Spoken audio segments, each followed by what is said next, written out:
இவ்வளவு பெரிய ஆட்டு சந்தையில என்னடா தேடிக்கிட்டு இருக்கு அப்படின்னு கேட்டீங்கன்னா, எங்க மாமாவை தொலைச்சிட்டுங்க. அவரை தான் தேடிக்கிட்டு இருக்கேன். இப்போ நம்ம எந்த இடத்துல இருக்குன்னு பாத்தீங்கன்னா, சென்னைக்கு பக்கத்துல இருக்கக்கூடிய மாதாவரம் ரெட்டேரி ஆட்டு சந்தையில தாங்க இருக்கேன். இங்க பாத்தீங்கன்னா சின்ன ஆடுல இருந்து பெரிய ஆடு வரைக்கும் நீங்க வாங்கலாம். 5,000 இருந்து 40,000 வரைக்கும் இருக்கக்கூடிய ஆடுகள் எல்லாமே இங்க வந்து கிடைக்கும். சென்னையில வந்து பெரிய ஆட்டு சந்தை என்னன்னு கேட்டீங்கன்னா புளியந்தோப்பு ஆட்டு சந்தை அப்படின்னு சொல்லலாம். அடுத்தபடியாக இருக்கக்கூடிய ஒரு ஆட்டு சந்தை என்னன்னு பாத்தீங்கன்னா ரெட்டேரி ஆட்டு சந்தை தாங்க. இங்க பாத்தீங்கன்னா வெளி மாநிலத்திலிருந்து எல்லாமே ஆடுகள் வந்து கொண்டு வரப்பட்டு இங்க வந்து வியாபாரம் வந்து செய்யறாங்க.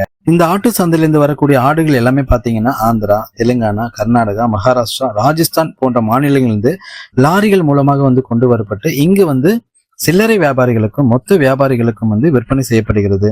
கோடிகள்ல வந்து வியாபாரம் பணம் புழுங்கக்கூடிய இடம் அப்படின்னு சொன்னா உங்களால நம்ப முடியுதா? ஆமாங்க. 2023 மட்டுமே வந்து பக்ரீத் பண்டிகை அன்னைக்கு 2 நாள்ல 8,000 ஆடுகள் வந்து விற்பனை செய்யப்பட்டு 10 கோடி அளவுல வந்து வியாபாரம் நடந்திருக்குன்னா உண்மையிலே சொல்லுங்க இது எவ்வளவு பெரிய இடம் அப்படின்னு. ஒரு வழியா வந்து எங்க மாமாவை வந்து தேடி கண்டுபிடிச்சிட்டுங்க. அவரும் 4 ஆடு வாங்க தாங்க வந்தாரு. சோ 4 ஆடு வாங்கிட்டு நாங்க வந்து கிளம்பிட்டோம்.